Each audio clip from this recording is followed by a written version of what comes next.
The Apes. Let's start by welcoming up Bill Creber, art director from Planet of the Apes.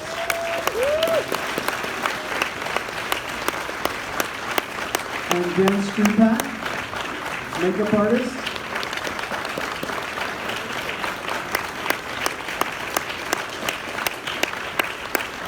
I just wanted to say Dr. Zaius, I was just weird out. And joining Bill and Dan, we have Dylan Clark, producer of Rise, Dawn, and War. Rupert Wyatt, director of Rise of the Planet of the Apes. We have SCA alumnus Matt Reeves, director of Dawn and War. Rick Jaffa, one second. Rick Jaffa, the writer-producer of Rise, and producer of Dawn, producer of War. And Letteri from Wyatt, who is currently nominated for an Academy Award for his exceptional work on War of the Planet of the Apes.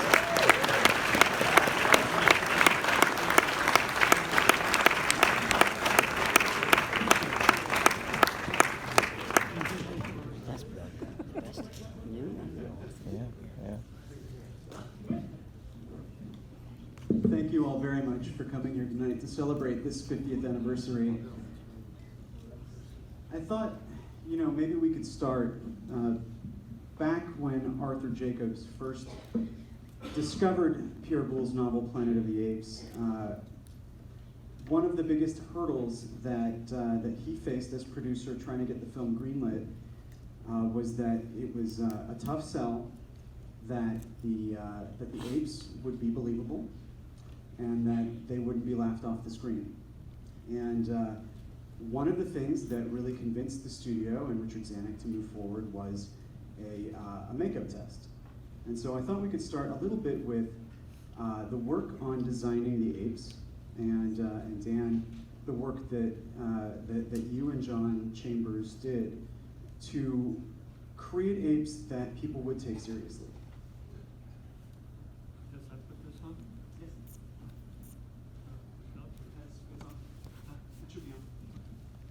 Well, John was, contacted in Spain.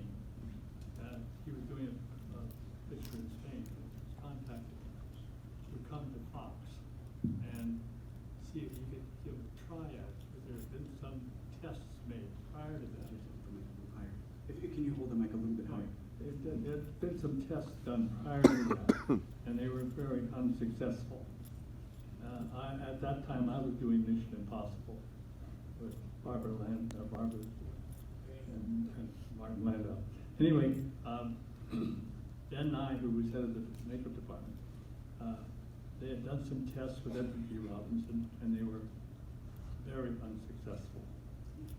And so John Chambers got a call in Spain from Dan Nye, and to come and see if they could solve the problem. So John finished his assignment there and came back here to Hollywood. Meanwhile, I had just finished the season of Mission Impossible, and I received a phone call from Ben Nye saying he'd like to submit my name to take over the makeup department head because he was retiring. And of course, John and I go back a long way. We started at NBC at the Pinky Lee show, if you will. But anyway, so this amalgam came together. And Bill Creber can fill in a lot of stuff too here. But we started, experimenting with what the look was going to be like. And it was just damn difficult to come up with a reasonable look that was not comedic or laughable. And of course, I think Franklin Schaffner was so brilliant in his casting. That was a big plus in the equation. And because originally they were going to use Edward G. Robinson, and of course he couldn't stand it covered up at all, and You know, like Maurice Evans and Kim and Lottie and all. It was just fun to me. We'll come back to the actors in the makeup, but I want to also talk a little bit about the design of the Ape City, because one of the big challenges of adapting Pierre's novel is that the apes are living in a perfectly modern, technologically advanced society, and the screenplay reflected a different vision, and things that needed to somehow seem organic to how an ape culture would exist on our planet. So, Bill, tell us about the original discussions that you had with Arthur, with Franklin, about what Ape City was going to look like in this version. Well, Yes, I had a meeting with Arthur and Franklin, and I had read the Pierre Gould book, and so they asked me what I thought we should do, and I said, well, I think you need to go someplace that won't give it away. And I said, well, I was thinking that we could, according to the book, we could go maybe to Brasilia and do it like Pierre Gould said, and which was monkey bars for crosswalks, but it was a modern city, but it, was pretty involved, but I thought there would be basics. And Arthur said, I'm not giving you a trip to Brasilia. He says, you're gonna do it, and I don't want anybody to know it's Earth. I said, well, Arthur, it's Earth. I mean, what are we gonna do about it? He said, well, you're gonna find places that nobody's ever seen. And so after that meeting, I had a meeting with the head of the art department, Jack Martin Smith, and I told him what the problem was, and he said, well, you of anybody know where to make this picture. He said, didn't you make a great story up in Lake Powell? Nobody's been up there yet, and we were. It was early 60s, and only a few really adventurous people went up. And so we use that as sort of a visual place of beginning. I think you'll notice that some of the rocks begin to look like the buildings that we built. So we solved that problem, and Frank bought it. Well, all those places you saw were walked through, and the hilltop was done from a helicopter flight that I made with Franklin Schaffner, and we put down up on the rim, and he said, well, I'll figure someplace to do, we're going to make this shot. And I said, okay, give me a minute. So I put a film wrapper, we use film now, and I wrote on it, Franklin Schaffner and Bill Creber were here, and I dated it, and I put it in the film can, and I built a rock climb about that high, and Frank says, come on, let's get out here. So we continued our scouting. So the day we shot,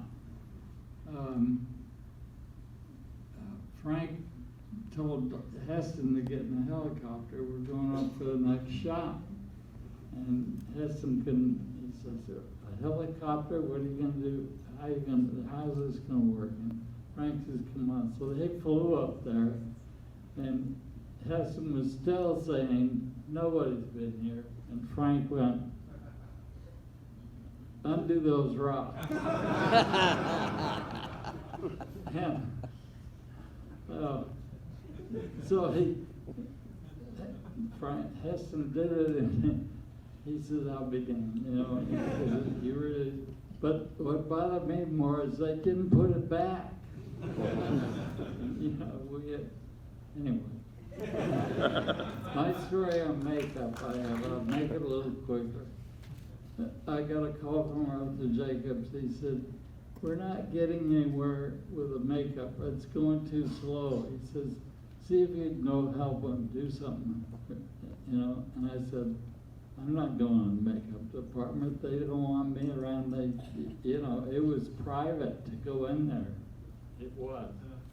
You didn't go there, even you know, in my position. So I said, okay. So I went down and met Dan and John, and we, you know, I said, if I was Dick Zanuck, I would ask if I'd ever looked at an ape.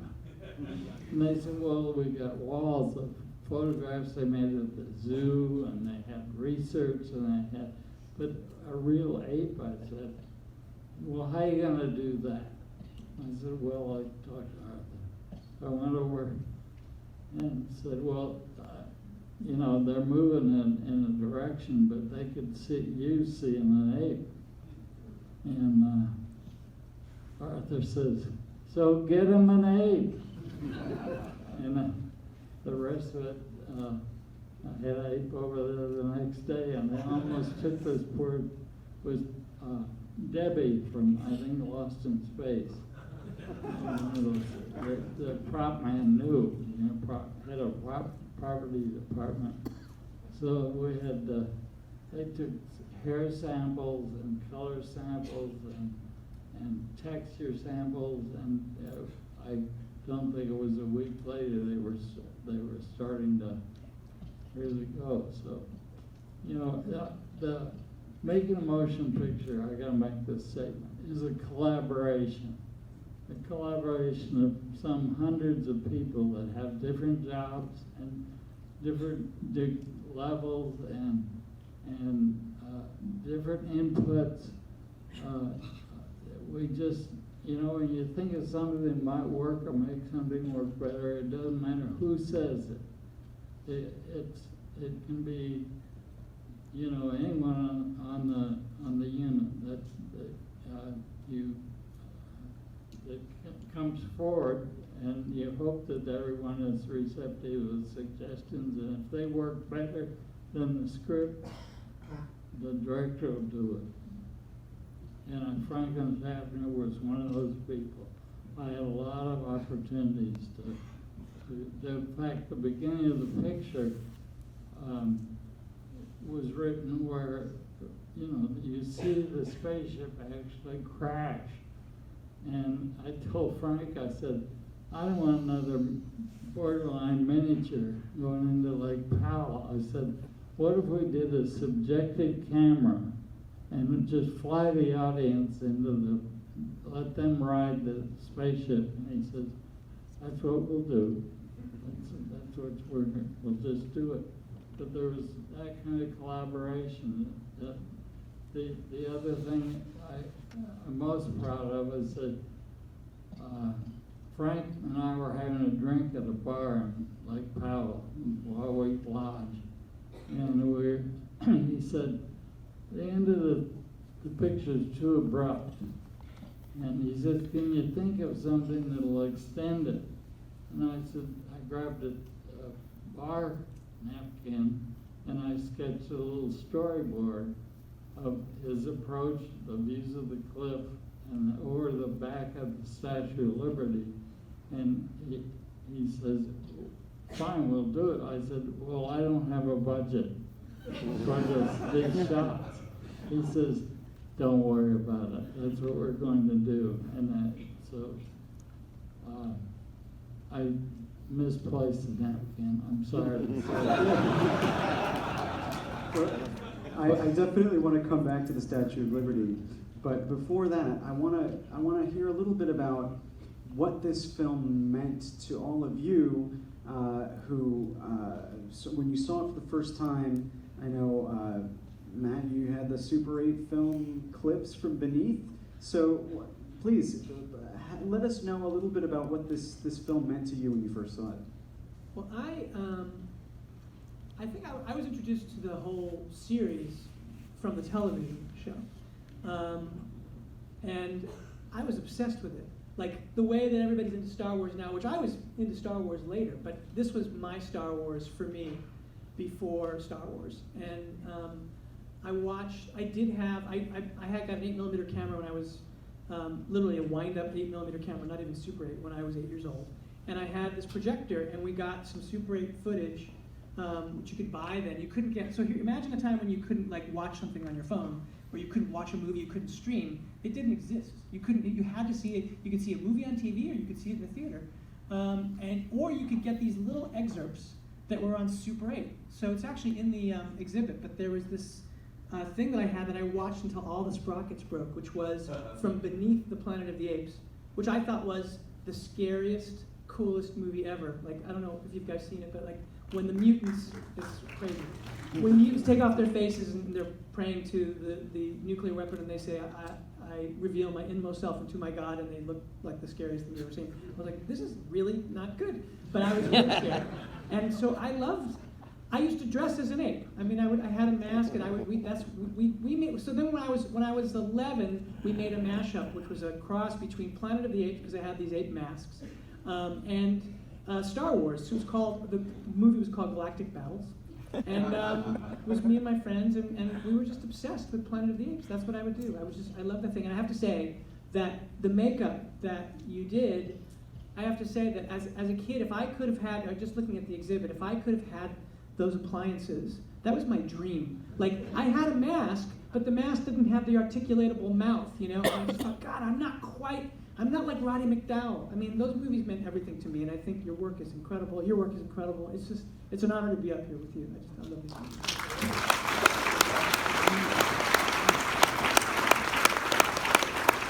I open the same question up to the rest of you. Was there any particular memory of watching this film that stuck with you? How did it influence you growing up? Rick, you want to take that one?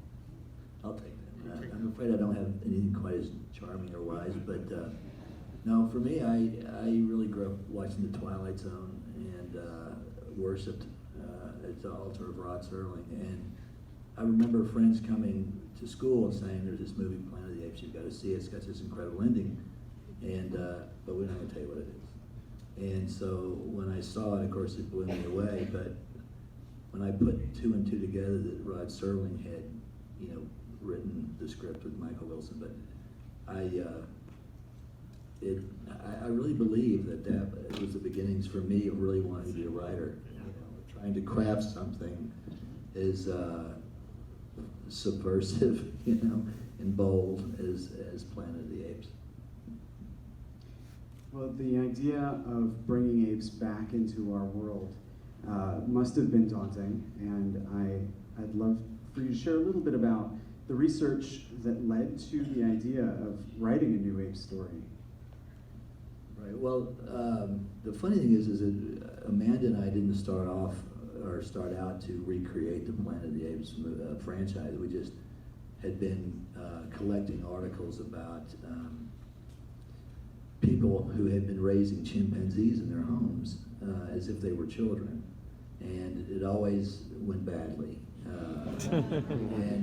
and horribly. Actually, they would attack the owner or a neighbor or something. And I bet we cut out articles for over 3, maybe even 5 years. And we'd find them and just collect them, and we kept thinking there's got to be a movie there somewhere. And then the truth is we were between jobs, and I packed up like a list of ideas and clippings of all these different things and took them up to Ojai for the weekend to try to come up with what would be our next script. And just by fate, I had these clippings of these families that had raised chimpanzees in their homes next to this pile of articles that we had collected about genetic engineering. It was just total chance. And I was sitting on the floor and articles all over the place, and my eyes kept going back and forth between those two stacks of articles, genetic engineering and these people that raise these chimps. And literally a voice in my head said, "It's Planet of the Apes."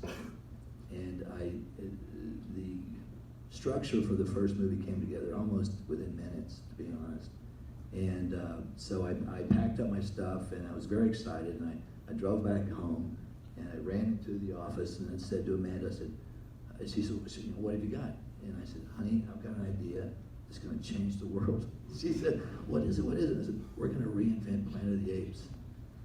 And she looked at me with this frozen smile on her face, like, you poor stupid son of a bitch. Are you kidding me? That's your idea? And I said, no, I just started pitching her what I'd been thinking. And then she said to me, so it's a character piece? And I said, yes. And that afternoon, Caesar was born in our office. And the pitch was, you know, very simple. I mean, 10 minutes, to be honest. And you know, by a miracle, Fox said yes. And then a lot of the research, actually, the real research started. Chimp behavior. We rewatched all the Planet of the Apes movies, and really took our time with it. But it's really one of those, you know, thankfully, one of those things where, you know, my muse spoke, and I was thankfully listening, and it came together really. The story came together really quickly.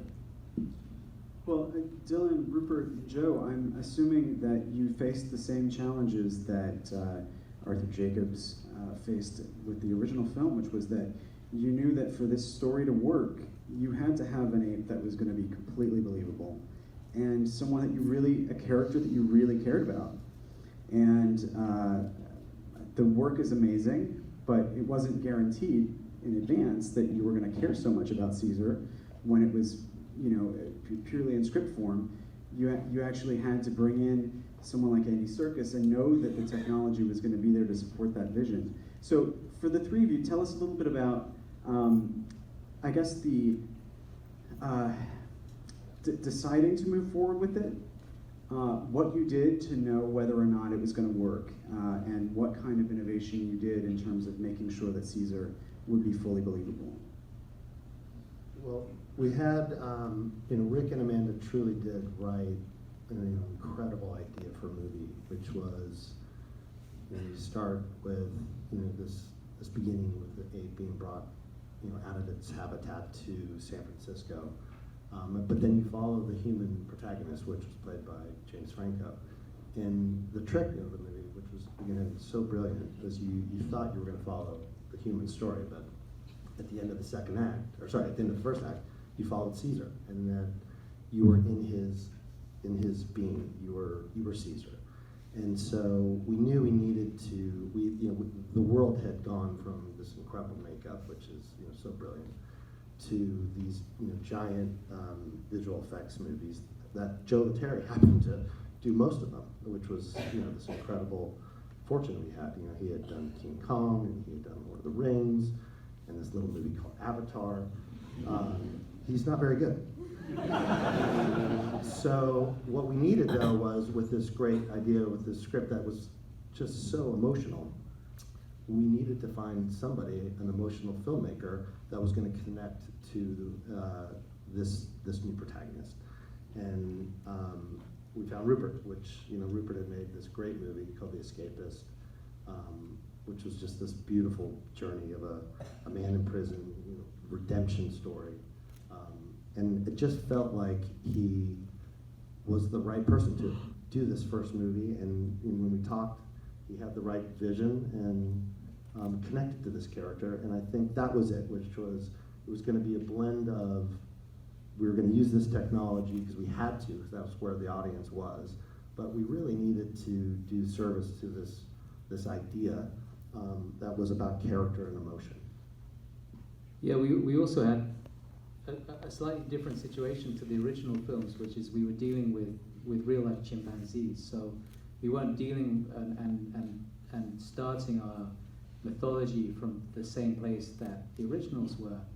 We didn't have elongated arms. We didn't have we couldn't put a human actor into a suit because we had to evolve the chimpanzee into something more human.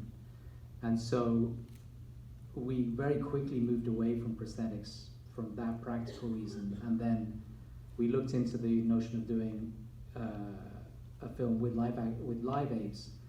And aside from the ethical reasons, there was also many practical concerns with that. And this was all in the very, very early days when I first got involved and was working with Rick and Dylan and Amanda and Peter Chernin.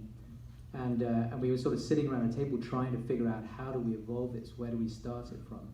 And obviously we live in a day and age where visual effects have much to do with Joe Letteri, have become so seamless in terms of live action narrative filmmaking that it was so clear that we could tap into that. But what we didn't yet know was whether we could actually tell a story with a sentient, emotional character that was built entirely from visual effects. And obviously with motion capture, that is now something that is very achievable. And it was only in the previous 8 to 10 years with Avatar, Lord of the Rings, with the Gollum character, with King Kong, it was only then that we began to see that happen. And of course that is Joe and that is Andy Serkis. So that's when we picked up the phone. We also, and this is, I'd like to, we give a lot of credit to Joe, and he deserves it. But Rupert and I had long discussions, and Peter, and Rick, long discussions about, how we were going to use actors in this movie, and we thought we would do it with these certain kind of stunt apes. And Joe said, "That's great, but that's not going to work. You need an actor. You need somebody that actually can do this. And I'm telling you, you need Andy Serkis." And we said, yeah, whatever. We don't need Andy Serkis.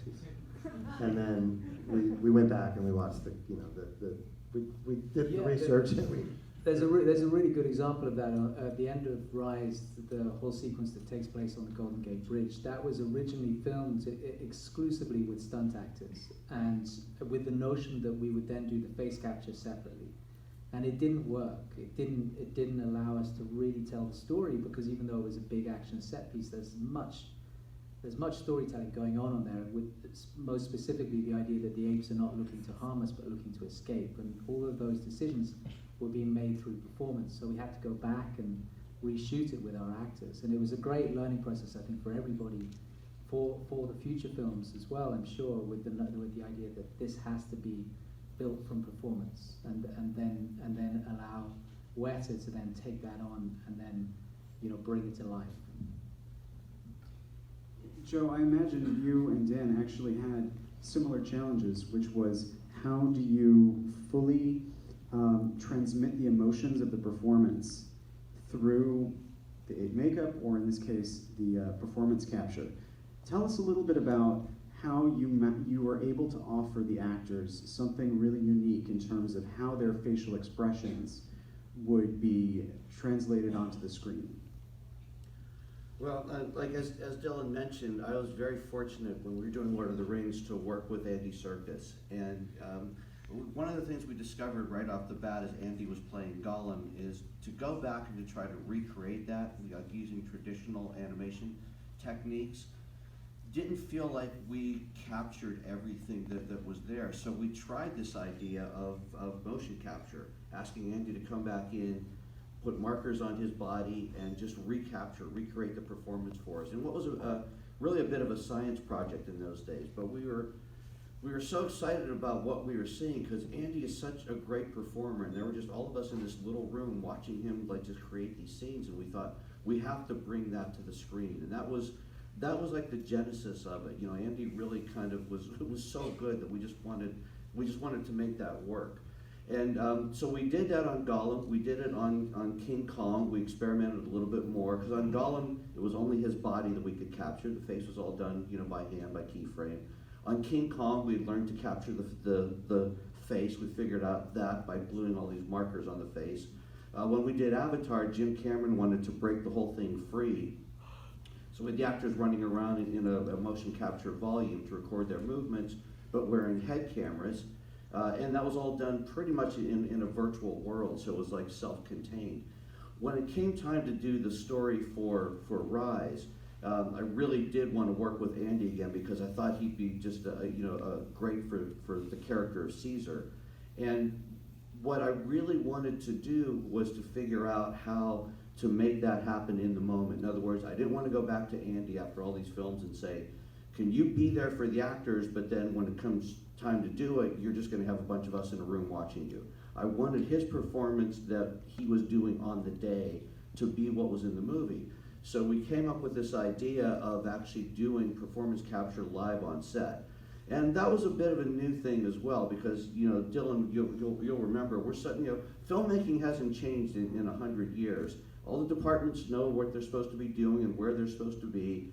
And suddenly we show up on stage with about 30 or 40 extra cameras and a bunch of lights and just say, excuse us, we're gonna just cover your set with this stuff so we can record the action that we wanted. And it was a new thing for everybody, but once we started getting the sense of how it would work, and obviously Rupert was really great, because as the director, when you own that, you can just say to everybody, this is what we're doing.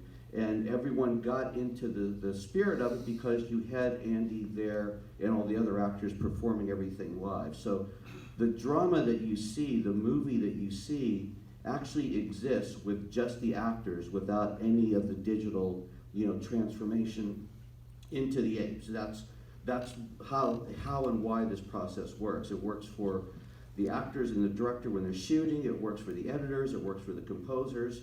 It's all there, just like shooting a real movie.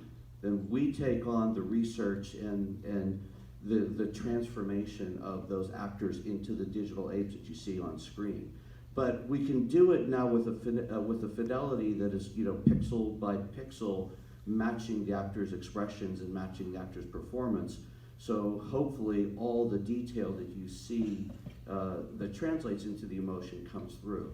And again, we were very fortunate to have 3 films to work on, because in this last film, the whole story, Matt went very deep.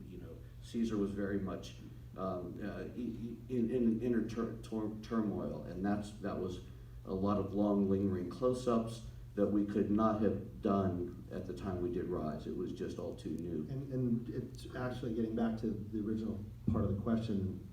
When you made the original, they didn't know it was going to work, and when Joe actually pitched that exact same thing to Fox, we were on board. We didn't know what we were doing, because neither of us had really done any visual effects.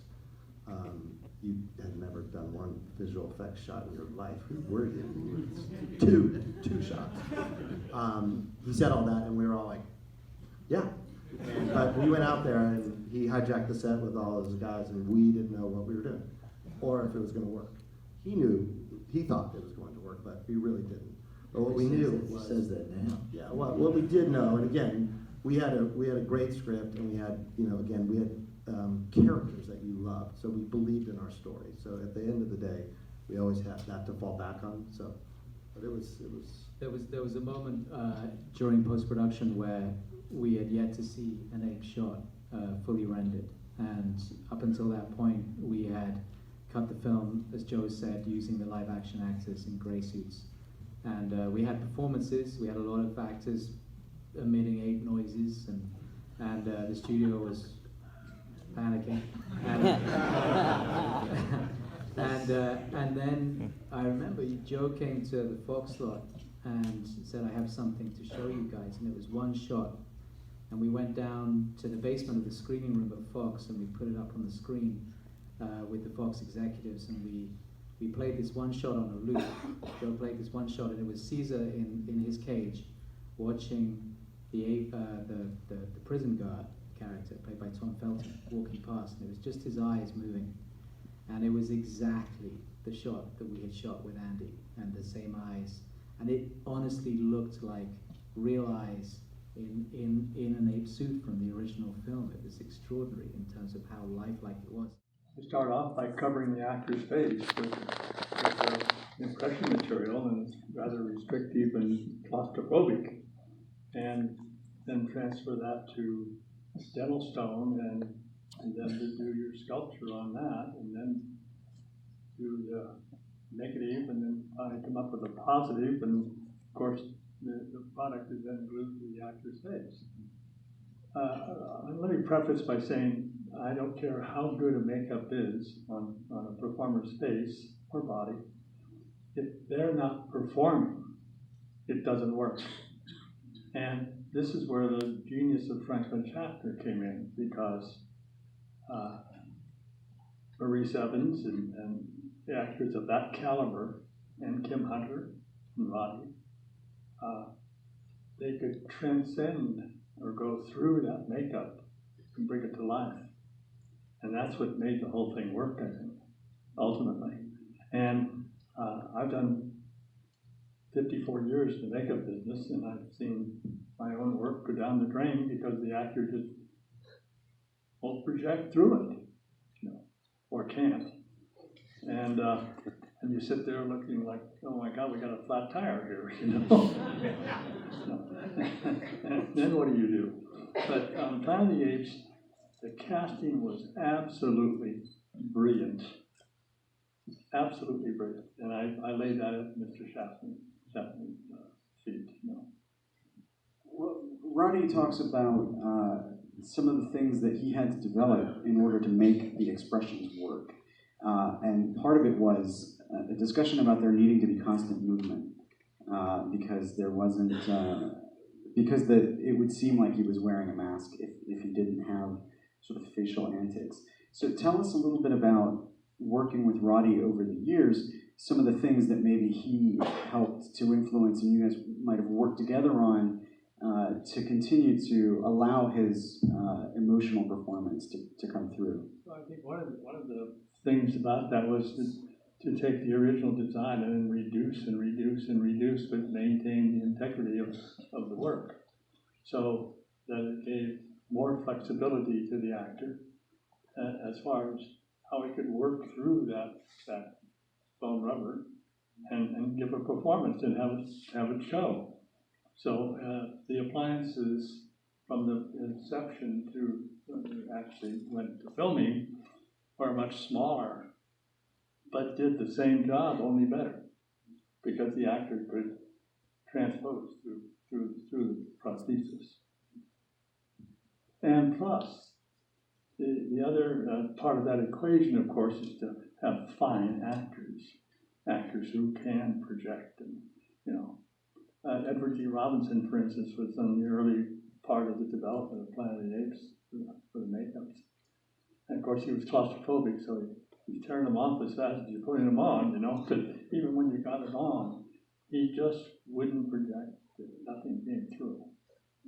So Edward G. Robinson was back there, but it wasn't an ape or a gorilla in front of him,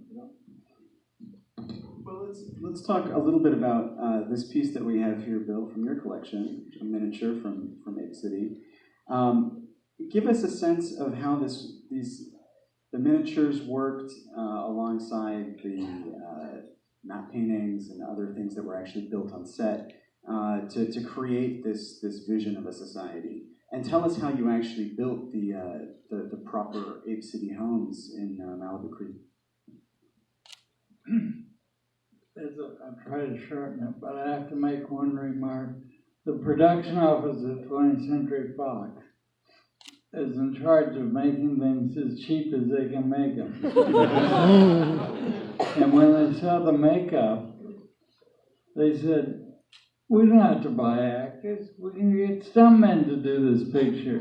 That was their whole idea. And Frank said, no, I won't do it. I won't even talk about it. He said, we got to get better actors and the best. But anyway, yeah, he held out for it. He shut them up in a second. Well, when I got into the picture and got turned down about going to Brazil, and Arthur says, I wanted to look like nothing on earth, I began to look through all kinds of architecture. It had to start somewhere. And I had a little book, it was only about that big, called Architecture Without Architects.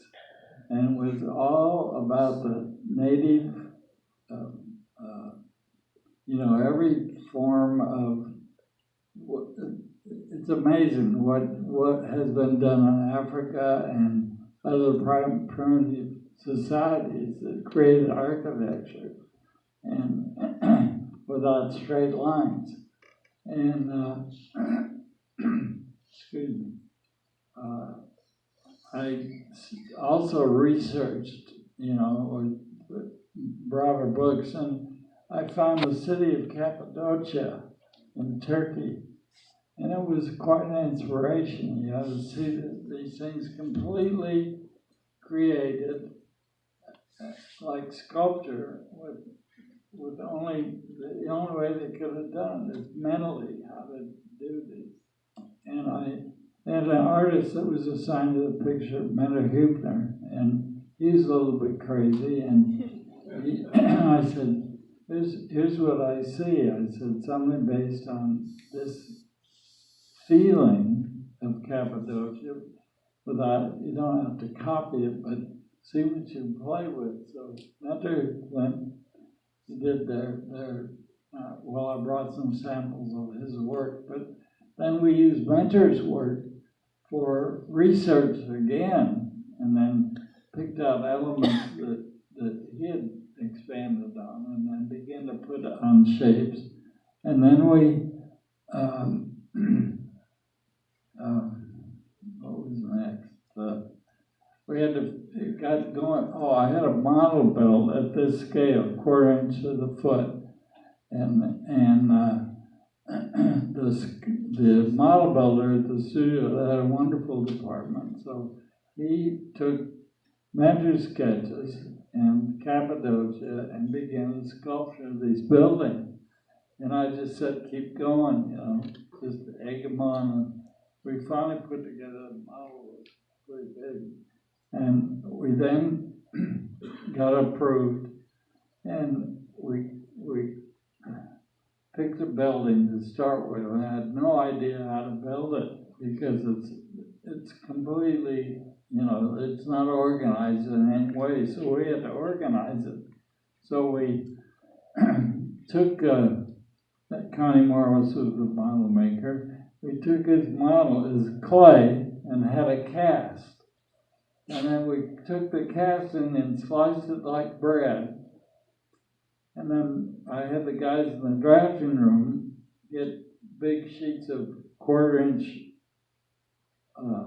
grid, and they took those bread slices and traced around them. So we had the sections of these buildings. Then one of the young carpenters came up with an idea. He built me a chair out of thin rod, about, we call it pencil rod, and it's the cage it was like the armature on the buildings, the cage that they were penned up in. So then he took pencil rod and foam and sprayed it from the inside. He covered the armature with cardboard, and the shape is kind of an abstract chair, if you can imagine like that. And then sprayed from the inside, and then peeled the cardboard off, the gores of cardboard, which we were able to see the building start to take place because it was controlled by this armature. And that's what we ended up doing. That whole thing was built. Well, the areas where Essen had to run on and physically we then had to do some of that with cement, but it was very hard to keep it. You know, the carpenters think in shape of a 2x4. They were kind of blown away with this whole thing, but it finally got done. I was visited several times at the ranch in Malibu, at the studio. We had access. The 20th Century Fox had a new deal. They got a helicopter so they could get places quick. So I was visited by Richard Zanuck and the head of production at that time. And when was I going to get done with this? There was always I would run out of money. I said, hey, look at it. We're creating something that has never been done before. But like the makeup, you know, and so it was really, like I say, a collaborating thing. I don't think everybody helped a little bit, and from mentor sketches to to the guys that had them, but they were quite efficient buildings in the heat of summer out there and the makeup. They actually, these foam buildings, they could cool them so that they air conditioned a few of them and use them for makeup rooms and relief rooms for the actors. Matt, I'm sure you can relate to hearing about extreme weather building sets and being on a physical set for Ape City, because your vision in Dawn is amazing. You built a lot of it. So tell us a little bit about how you wanted to design the ape civilization in its nascent form as opposed to highly evolved, and why you chose to build so much of it.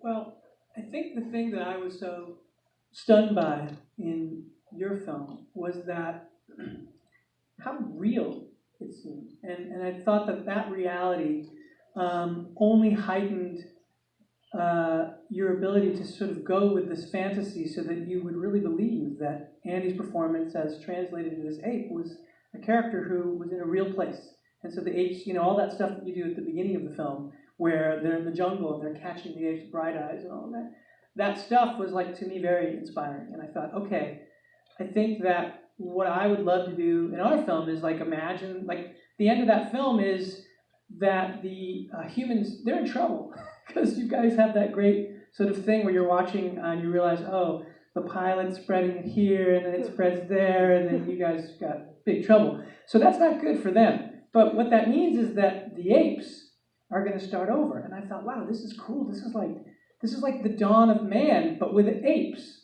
So I thought, well, it would be really cool if we could just imagine the world that they would have created. We're beginning a film where the first 20 minutes will be as if there are not going to be any humans in the film. And this would be the society that they would create. And so James Chinlin, who was our brilliant production designer, we just looked at forms. I mean, a lot of exactly what you're talking about. We looked at forms and then tried to figure out how we would take those forms and put them into nature and do it as if it had to do with the strength of the apes and what they would build, what they were able to do, kind of in the way you were talking about, the way in the book the idea was that they would make walkways that were monkey bars, like they would make places that make sense for them, and he built these vertical spaces, and I wanted it to be as little virtual stuff as possible. There is some small bits of it that are virtual, but everything has a fundamental thing. And one of the things that James did was he goes, well, I think what we could do is we'll use real logs. These aren't going to be paper mache. I got a guy, and we're going to figure it out. And he had a guy, and this was our set, and we stood on this set, and it was incredible. We built it, actually. So we shot in Vancouver. We were in the woods. But then, in order to build that village that you're talking about, that was done in New Orleans in the summer. First of all, New Orleans in the summer looked like post-apocalyptic world because it was also overgrown from what had happened in Katrina. We shot at this parking lot in Six Flags, which had closed, and it had a sign that said, "Closed for storm." And that storm was Katrina, and it had never reopened, and it was an incredible place. It was covered in overgrowth. And I was like, wow, this is like the world without us. And in the parking lot, James and the amazing engineers that I had, they built it out of all solid logs. It was an engineering feat. They worked it out in CAD and worked out in the computer how they would do it, and then built this incredible environment. And then we had the actors in their mocap suits and all of Weta's cameras all over, and they were just roaming all over it. And so a lot of stuff that I think people think was created, so much of it is created because the apes weren't there, but the environments are all real. And so it was the same kind of thing, which is like, how do you create this? What is this like? And that's the fun of making movies, getting to have that kind of moment where you dream about what you're going to do and you hope it's going to work. And I was going to say, like, the thing for me was, I came in and I'd done a little bit of VFX, but we actually met during the mix. And I came up and I was like, "You're Rupert!" And we hadn't met. And I was like, "Can I just tell you that I have so much respect for you, not only because I love Rise, which I did, but also because I'm making this movie, and I know how ridiculous we look all the time. We got these guys going around in pajamas. It's crazy." It was like and I said, "But I knew it was going to work because I saw your movie, and it was really good." And I was like, "Oh my God," because it's a crazy process. But this is the fun of getting to make movies. You take these crazy leaps, and you tell these stories, and get to do it in a way that nobody, really thinks you could do it. And you spend most of the time thinking, is this going to work? What I really love about the modern films is that they really do pick up the themes that are established in Planet of the Apes. Particularly, Rick, you mentioned that this is man's hubris that leads to his destruction, and I want to talk a little bit about how these films, in many ways, speak about very similar human condition problems in different eras. So, Rupert and Rick, tell us about what you wanted to explore in terms of how the ape stories talk about our society. Well, when we started out on the very first draft, it was intimidating because we were trying to live up to the legend of the whole Planet of the Apes franchise mythology and so forth. But we were always on solid ground because we had a theme that we believed in. We wrote it down on the Post-it and we put it on top of our computer, and it basically, I think, it's the same theme as the original film, which is that man's hubris can be his downfall. If we got lost in a scene or a sequence, we would just go back to that and explore that. And it could be argued, in the original, that it really wasn't a nuclear bomb that put Colonel Taylor on that beach with the Statue of Liberty. It was man's hubris. So that for us, was a great safety net. But we've also talked a lot about the fact that using apes, our very closely related cousins, allowed us to explore human nature, really, but through a filter that's comfortable. So you can get in and explore certain things that may not be as comfortable if we're using human actors. Yeah, I think obviously all of the best science fiction kind of in cinema probably starts very much with Planet of the Apes. Comes from this notion that it's a mirror to our own reality, and Rod Serling, Pierre Gould, they all seem to come from that place, and that was, for me personally, the inspiration in this idea of being able to explore themes that are very relevant to us in a modern society. And the two, if you said, and obviously there are many thematic journeys that you could explore in the original films, but if you said that they were, for example, dealing with the notion of civil rights, which was one of them, I think for me, going into Rise, the thing that I found extremely interesting was the opportunity to explore how we treat our animal cousins, especially those that are sentient. One of the things that really struck me when we were actually exploring the use of live-action apes was, I think Rick, you and I, we went up to this ape farm about 50 miles north of LA and met some young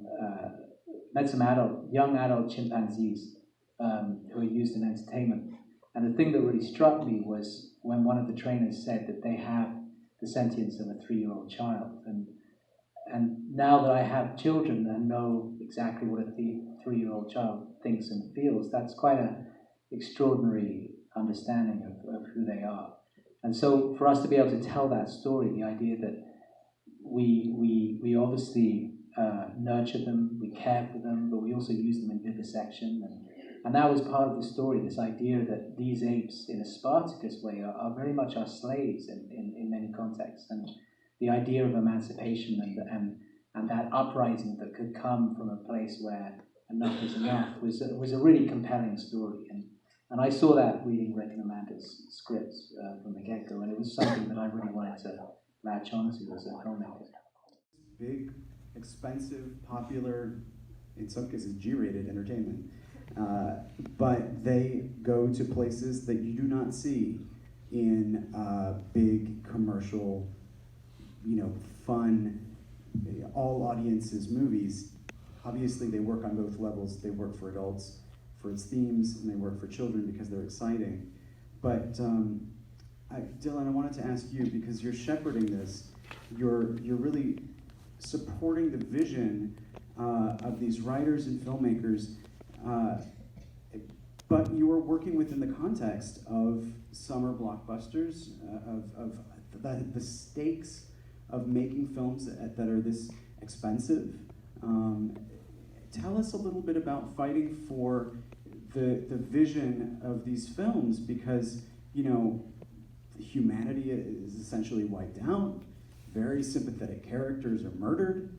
You know, which reflects a lot of things that happen in the original films too. I mean, the destruction of humanity, every film sort of ending on a note that does not exactly make you feel good about where we're headed as a civilization. What kind of considerations did you have in terms of delivering films that would work but also maintain these themes? You know, I think to me, growing up with, you know, movies, of loving, you know, all types of movies, but the big movies always did one thing, which the great big movies, they were honest portrayals of people and situations. And I think, you know, these movies in particular, they're honest. The characters are honest, they're real, there's a truthfulness to the experiences that are happening. And I think the audience wants to go on that ride. And I think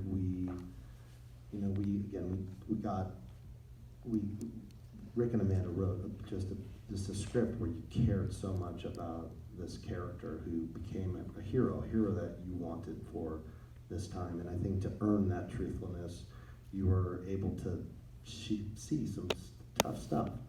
And once you connect that way, the highs and lows are what audiences want. So I think we knew that going in. I think we looked at a lot of other films. I think, you know, Peter, mine, Fox's goal was to make a commercial movie, but the most commercial movies often have a certain quality to them, with a high execution, with themes and, you know, some tough stuff. So we were going for it. And great sci-fi does this thing, which is it will mess with your mind a little bit. You know, it'll give you this thing, again, if it's in a truthful way. At the end, that feels real. You know, they want to come back for more. So, you know, I think we wanted to earn our endings and, you know, not just have a gimmick, but really kind of put something in there that felt like, oh, this is what would happen.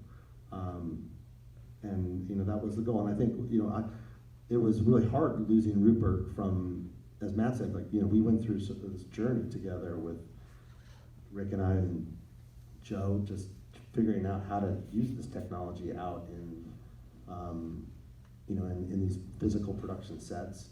But the benefit was bringing, you know, again, it was sad losing you, I missed you. But Matt came in, you know, great fan, and again, really interested in the process, but also had this thing, which was, you know, for him, great cinema was really going after all of these pieces.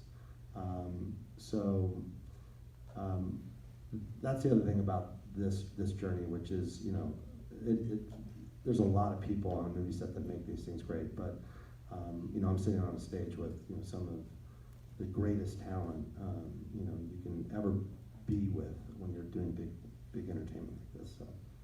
Can I add to that for a second? The thing is, what we were all on board with, and I think, you know, having watched the movie again tonight, tonight's movie was a character piece.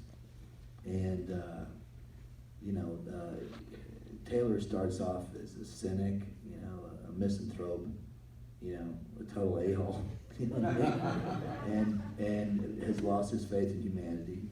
And by the end, he's the lone defender of humanity. And he finds in the end, though, that he was right all along. That is really bold, daring stuff to tell. And I don't know that we were that bold, but the one thing that we were all committed to is that all three of the films are character pieces. And it got deeper and deeper as each movie went on. And we all believed that if we were honest and told an honest story about a character, that people would come. You know, people would show up. And they did. And, you know, the big battle in the first one was that we were told, as Amanda and I went off to write, that let's be really clear, it'll never be the Apes movie. It's going to be James Franco. It wasn't James Franco at the time. It's going to be Will Rodman's movie. We go, oh yeah, sure, you bet, absolutely yes. And so that had a little bit to do with the fact that the first act was his movie, but we slowly subverted that to being in Caesar's point of view, and never once did I feel any wavering at all on anybody's part. And I think that it does take a team, really dedicated, hard-working people to make this stuff pull off, because you can go wrong so many different ways. And the studio's got a lot of money, right? I get it. They got a lot of money right on it. And I can see where they wouldn't want an ape, computer-generated ape that's going to go from Pinocchio to Moses. You know what I mean? Like, I don't know.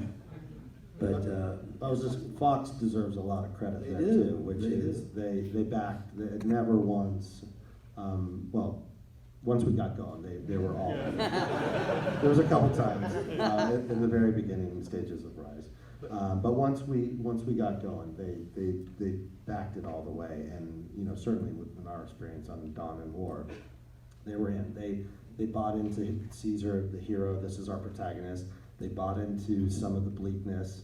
We put in. We didn't have to go get Tom Cruise to balance out. No offense to Tom Cruise, who we love, but we didn't need a giant movie star to balance this out. We were making movies that we thought were organic.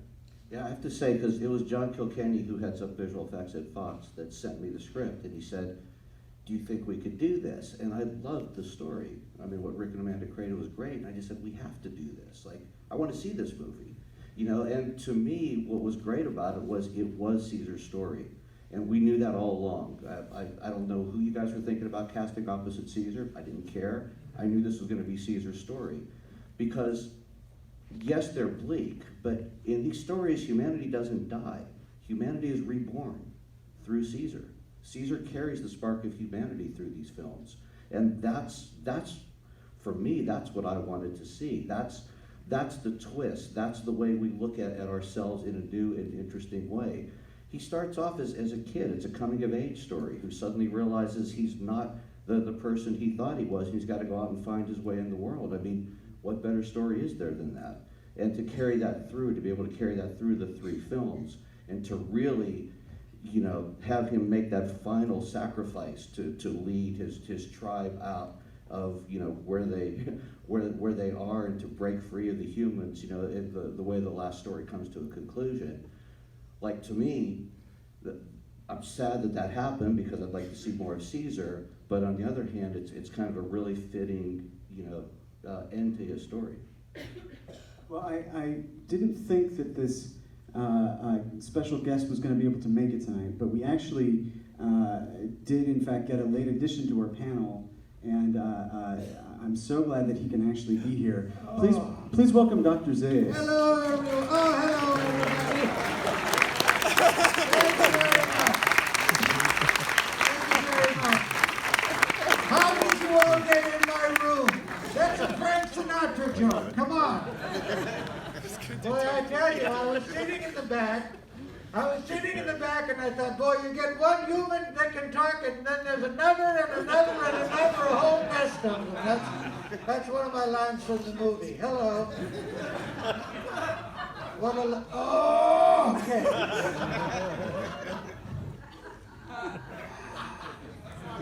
Alrighty then. Lovely to see everyone. Thank you all for coming, and thank you for enjoying the film. Let's have a round of applause for this. What a bank of talent. What a talented, what a wonderful, okay.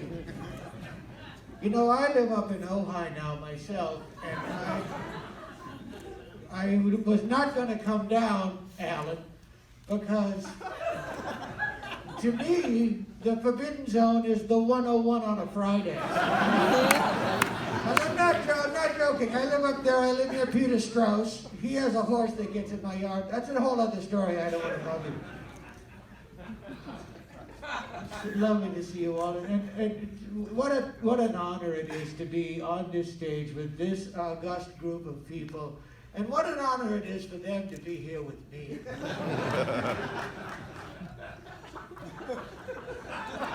I think Dr. Zaius, you're probably the perfect person to tell us a little bit about working with Chuck Heston.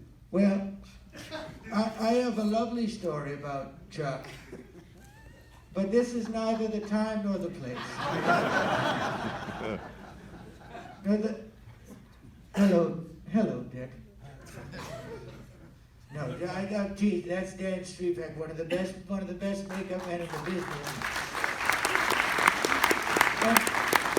And, you know, Chuck, and you had to call him Chuck. You couldn't call him Charlton. He said, "Hello, Chuck. Call me Chuck." And I go, "No, I'm much more comfortable calling you Charlton." And he goes, "Chuck," very seriously. But he is the reason this film got made. Artie Jacobs, who I met, God, you know, I'm an old hoofer. And I met Artie. I was doing Scudda Who, Scudda Hey in Oakland with a very young Barbara Feldon, who's a dynamo.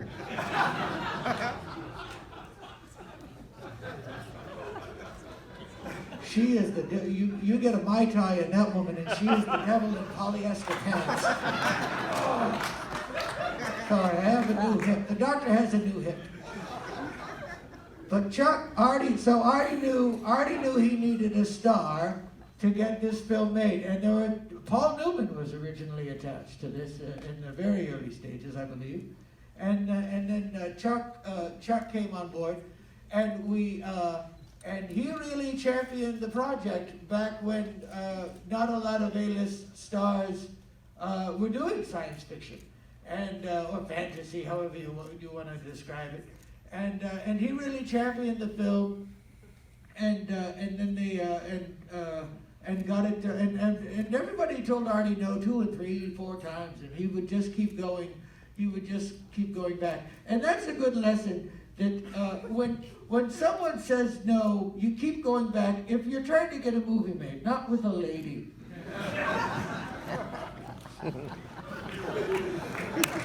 By the way, funny, just a quick aside about this.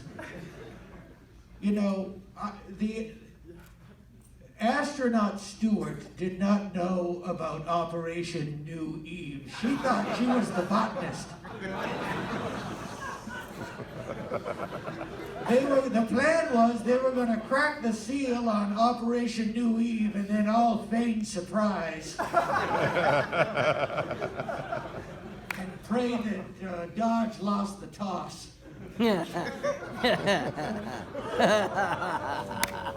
Too soon. Too soon. But Chuck did. He got the film made. We got Franklin Schaffner through Chuck. They were good friends. They made a film together, I believe, called The Conqueror, if I might possibly. That's what I said. That's what I said. And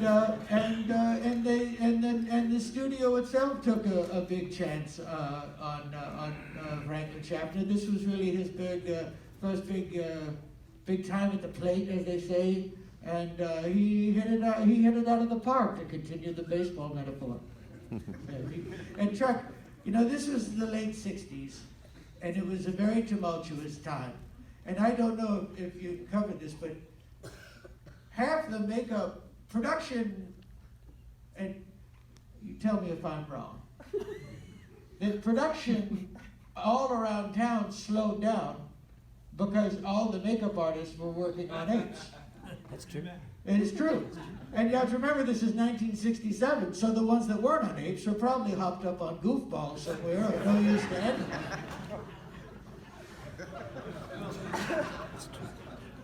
Okay. The cornfield sequence alone, I had 67 makeup artists working on every day. Wow. Hey, can I ask a question about the cornfield? Because I wasn't in that scene. And I wanted to be in that scene, and I had a good role for myself written in. How did they train the horses to not go cuckoo bananas when they saw a guy in a gorilla mask? I really don't know. Because the horses scare, and I would just think, okay, a gorilla's going to ride you now, but you'll be fine. I think I heard one say, "Holy shit." That's right.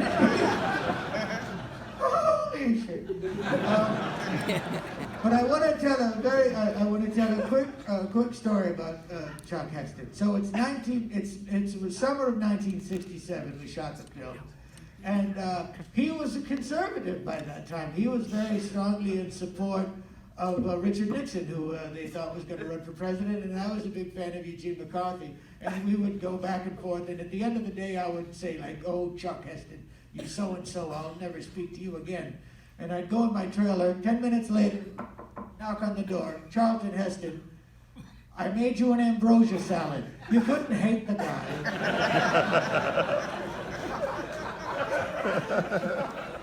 That he should wear a conical hat with a half moon and a star, because he's a wizard in the kitchen, and he kept that a secret all his life.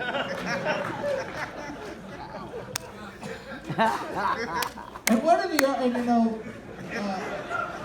and young Linda Harrison, who played Nova, was so wonderful, and was engaged at the time to the head of the studio, Dick Zanuck. What are the odds?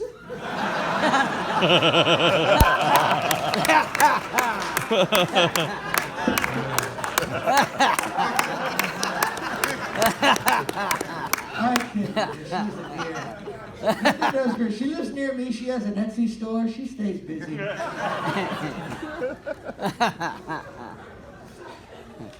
I think it's time to let you guys ask some questions.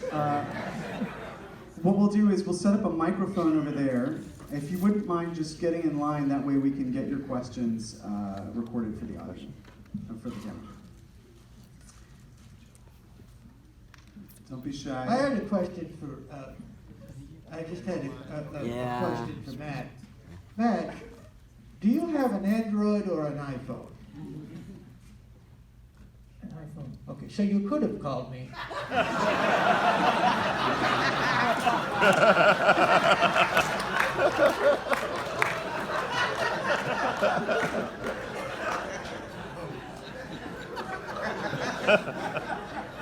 That's all right. Who are you?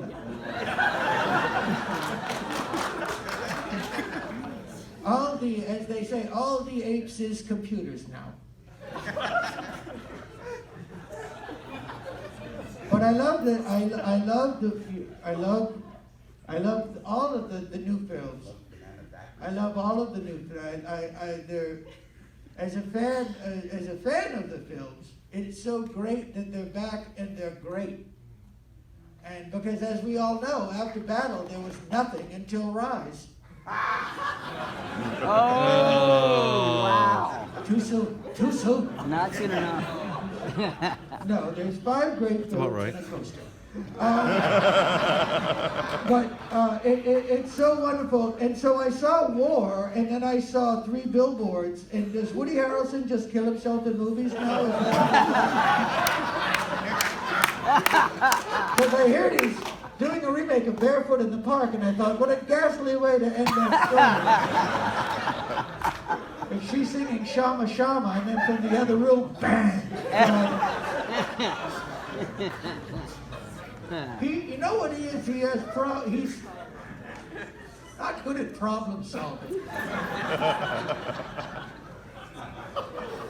All right, let's have some real questions. I'm sure they're not for me, though.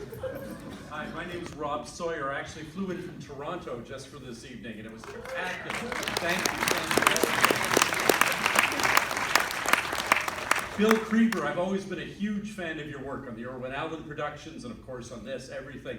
I have a question. When they have the full-size spaceship at Lake Powell, and they blow the hatch, which blows very nicely, this whole corrugated sheet blows off one side of the ship too. I've always wondered if that was supposed to happen, or if that was an accident of the prop actually blowing apart because of too big a charge. Thank you. It was an accident. And now we know. A horrible accident. You know when he says the air's okay, good thing. Quick movie. The air's not okay. Cast a character. Hello, my name is Kurt Pena. I'm a graduating senior at the American Musical and Dramatic Academy in Hollywood. I have a question for the entire panel about the future of the franchise. How do you feel about the notion of adding more stronger female characters to the future installments? No one wants that. As much as I love Dr. Zaius, I think maybe like a Meryl Streep would be a wonderful future Dr. Zaius. That'd be cool. Great. That was my question. I just wanted to know if there were any plans that you knew of to continue the franchise. We'll see. Is Not it after belong to tonight. this question? Did you know that at the end of the film, the original line was, he looked up and said, "Oh my God, they have a Statue of Liberty too."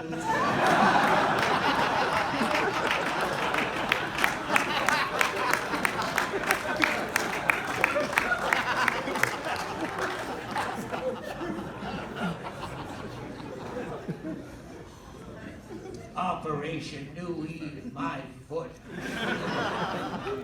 Go ahead. I'm sorry, go ahead. No problem.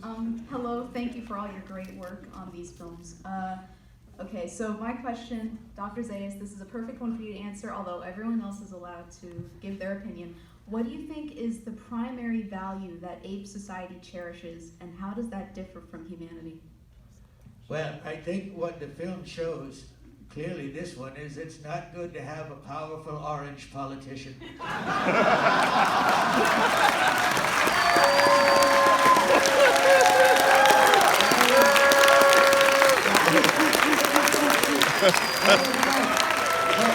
There's right. She says Cornelius has developed the most amazing theory that the ape evolved from a lower order of primate, possibly man. And my original line was fake news.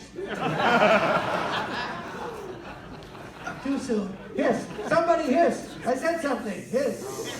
Thank you. But that's what's great about the film, is that it's about something. It's true. I'm not even trying to be funny, and Reeves is over there chuckling away. Go ahead. Director boy, chuckle, chuckle, chuckle. Hello. Hi. Did I ever tell you about the time I lost the Rolex watch in Elkie Summers' hot tub? No, we'd love to hear about it, though. It's a lovely story. It involves Jack Carr and anal nitrate.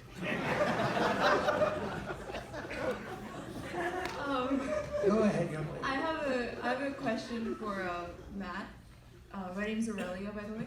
And the thing that I loved about War was how deliberate the dialogue was. I felt like no line was unnecessary, and that every line had a purpose.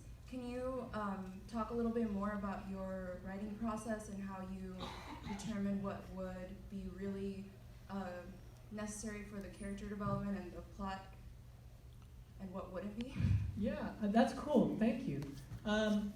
You know, it's interesting. I think what was so exciting for us when Mark and I were writing was in working on the previous movie, and what was so great about Rise was that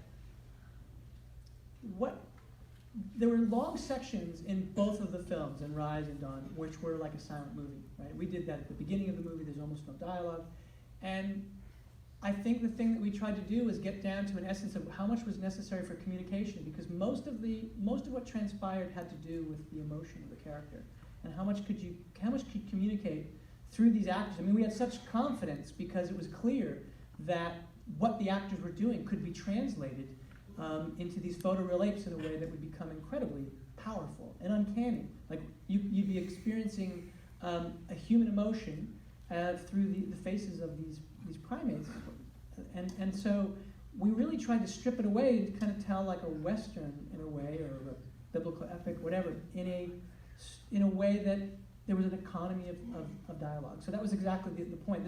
In fact, most of when we were doing that in Dawn at the beginning, we thought, well, they don't need to communicate much because they can actually relate to each other and understand each other very, very simply. So it comes to when is what's transpiring between the characters non-verbally not enough, and that's when they would speak. So there are long stretches where nobody says anything, and in fact, that just as the apes are continuing to evolve, and we did work with Andy about how fast he would have to speak, because if he spoke the way he spoke in Dawn or in Rise, in War, instead of being a 2-hour movie, it would have been like 5 hours, because it was very slow.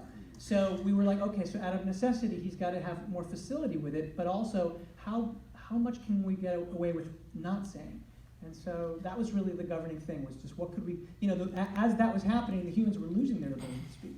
And so it was, I don't know, I don't know that I gave you a good answer, but it was really about what you could communicate non-verbally. It seemed like the fun of these movies, I think all three of them, is that in many ways we got, despite the fact that it was a summer blockbuster, to make almost silent movies for long periods of time.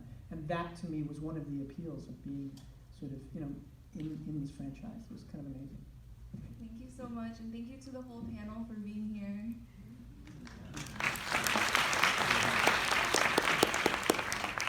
I'll kind of bend over, sorry.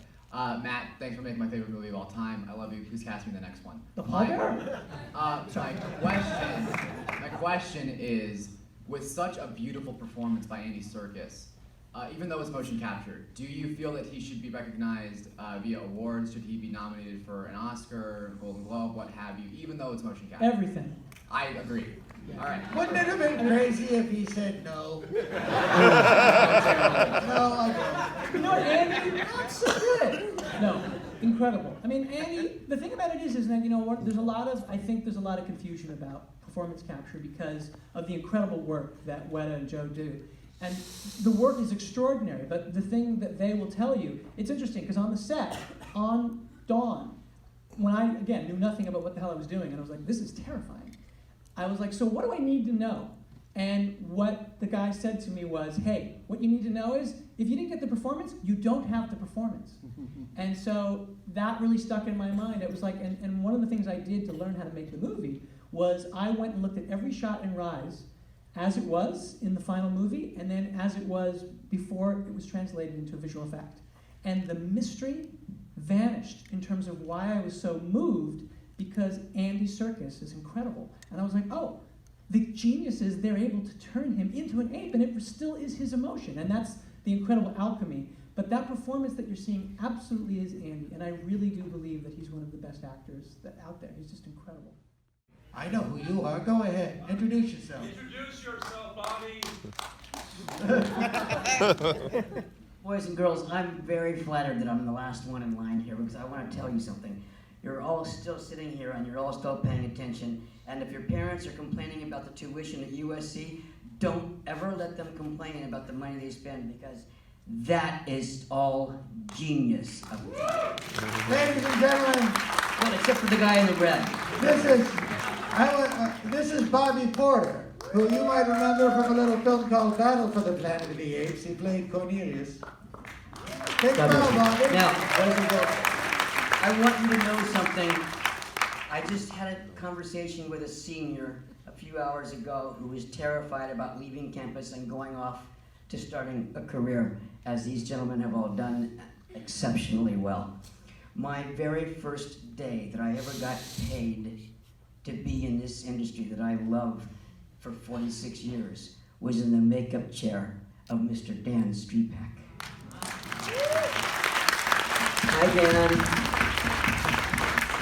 My second film, I got to spend most of my time staring at a set that was built upside down.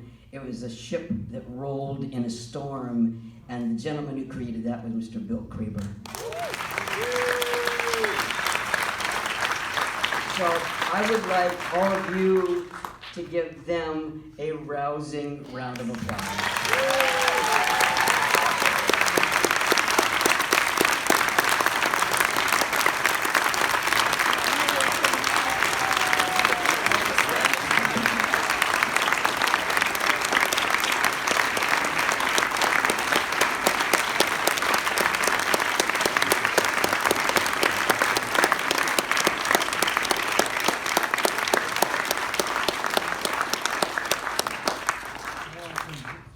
And this is. And Eric, you were wonderful. It was always fun. I enjoyed every day, and it was the best career that I could think of.